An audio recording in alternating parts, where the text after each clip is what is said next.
Video کو like کر کے آگے شیئر ضرور کر دینا۔ اگر کرتا تو اپنے ماں باپ کی غیبت کرتا۔ اس کی وجہ یہ ہے کہ جب کوئی غیبت کسی کی کرتا ہے تو وہ اپنی نیکیاں اس کے نامہ اعمال میں جو ہے وہ منتقل کرتا ہے۔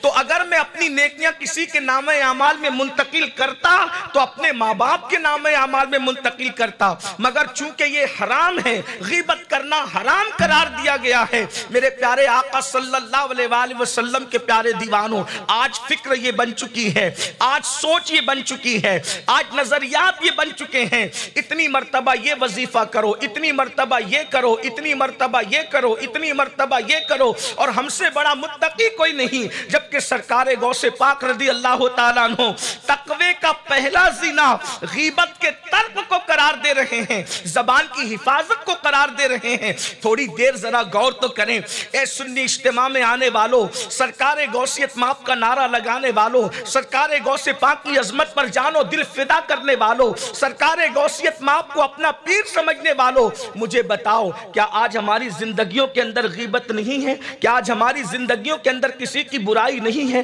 حد تو یہ ہے روزے میں بھی غیبت ہو رہی ہے۔ میں نے تو لوگوں کو حالت احرام میں منی، مزدلفہ اور عرفات میں بھی غیبت کرتے ہوئے دیکھا ہے۔ میرے پیارے آقا صلی اللہ علیہ وآلہ وسلم کے پیارے دیوانوں، تو تقوی کا پہلا زینہ غیبت سے بچنا، اپنی زبان کی حفاظت کرنا، اور دوسری چیز سرکار غوثیت مآب رضی اللہ تعالیٰ عنہ کمال تقوی کے لیے ارشاد فرماتے ہیں، بدگمانی سے محفوظ رہو۔ اگر آج بدگمانی سے ہم محفوظ رہیں تو مسلمانوں کے درمیان سے 90% جھگڑا یوں ہی ختم ہو جائے۔ لوگ ایک دوسرے سے بدگمان ہیں، حسن ظن تو باقی رہ ہی نہیں گیا۔ کیا دنیا دار، کیا دیندار، بدگمانی بدگمانی۔ اگر دو لوگ سرگوشی کر رہے ہوں تو تیسرا سمجھتا ہے کہ میرے ہی لیے کچھ ہو رہا ہے۔ اگر کسی کو دیکھ کر کوئی مسکرا دے تو لوگ سمجھتے ہیں کہ مجھ پہ تنزن یہ مسکرا رہا ہے۔ یہ بدگمانیوں کا حال ہے۔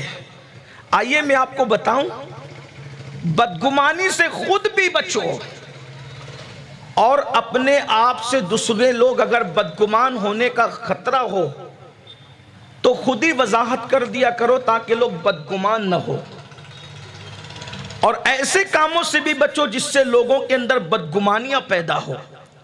روایتوں میں آتا ہے کہ ایک مرتبہ اللہ کے رسول صلی اللہ علیہ وآلہ وسلم مسجد نبوی شریف کے اندر معتکف تھے۔ امہات المومنین میں سے ایک ام المومنین اللہ کے رسول علیہ السلام سے ملاقات کے لیے آئی۔ سحری کا وقت تھا، اندھیرا تھا۔ وہ حضور علیہ الصلوۃ والتسلیم سے مسجد کے باہر کھڑے ہو کر گفتگو فرما رہی تھی، اور اللہ کے رسول علیہ السلام مسجد کے اندر موجود تھے۔ صحابہ کرام میں سے چند لوگ سحری کے بعد ٹہل رہے تھے۔ ان لوگوں نے دیکھا اللہ کے رسول کا چہرہ اندھیرے میں بھی چمکتا تھا۔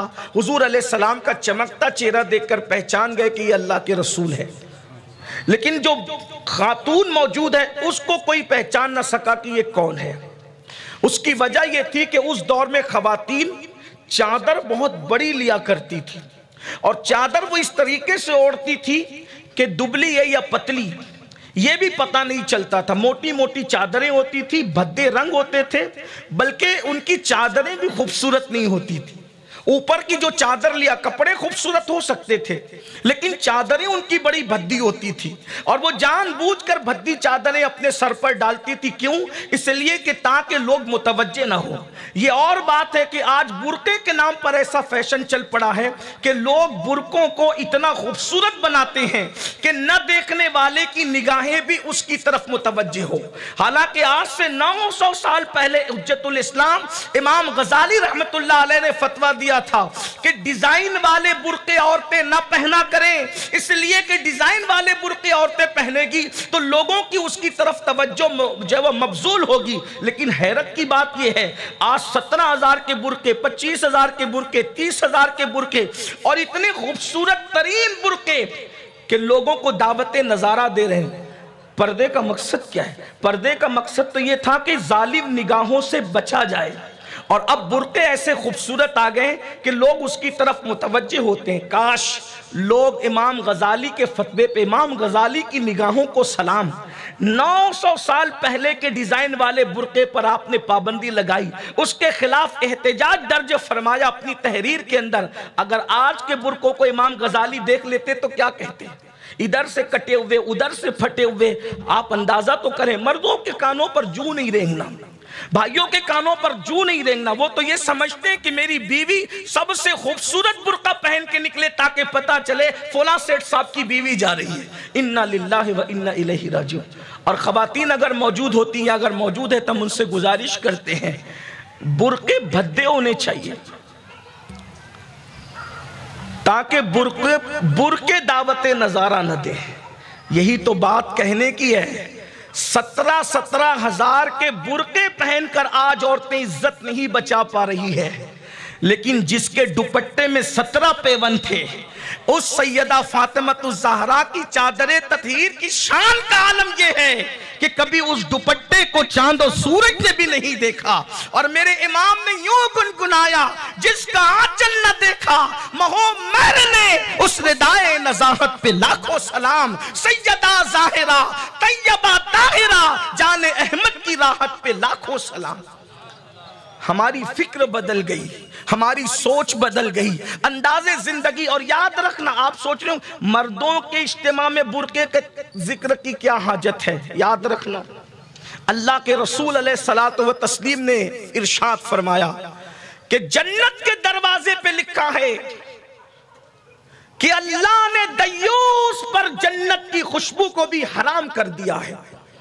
یہ جنت کے دروازے پہ لکھا ہے کہ جنت کی خوشبو دیوس پر حرام ہے. صحابہ کرام نے عرض کیا، یا رسول اللہ صلی اللہ علیہ وآلہ وسلم، ہمارے ماں باپ آپ پر قربان، حضور یہ بتائیں کہ دیوس کون ہے؟ تو اللہ کے حبیب علیہ الصلوۃ والتسلیم ارشاد فرماتے ہیں، جس کے گھر کی عورتیں بے حجاب مردوں کے سامنے جائیں اور وہ شخص منع نہ کرے، وہ دیوس ہے. دیوس اللہ نہ اس کا فرض قبول کرتا ہے نہ اس کا نفل قبول کرتا ہے.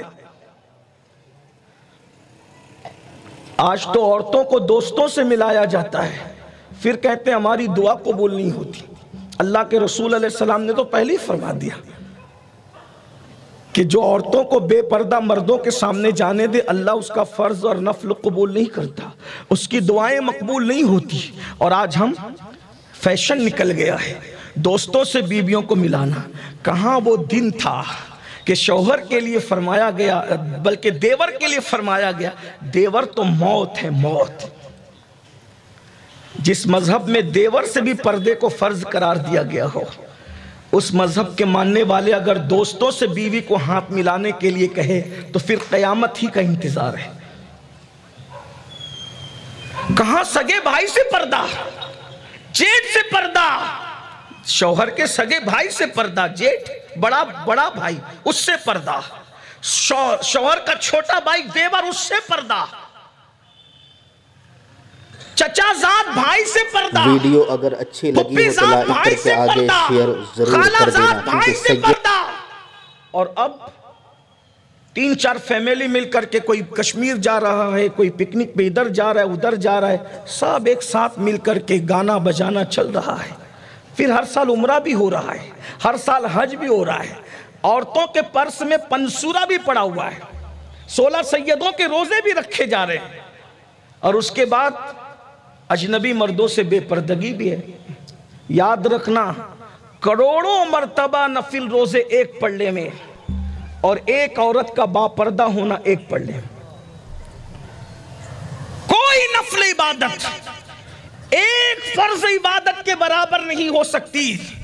خواجہ نصیر الدین نصیر ملت والدین خواجہ چراغ دہلوی فرماتے ہیں 70 سال غار میں بیٹھ کر کے عبادت کرنا ایک طرف ہے اور فجر کی نماز کی 2 رکعت ایک طرف ہے، دونوں کی برابری نہیں ہے. یعنی فرضیت اور نفل کا مقابلہ ہی کچھ نہیں ہے. آج ہم نے نوافل کی طرف توجہ دی ہے، فرائض کی طرف سے توجہ ہٹ گئی ہے. خواتین سوچ رہی ہے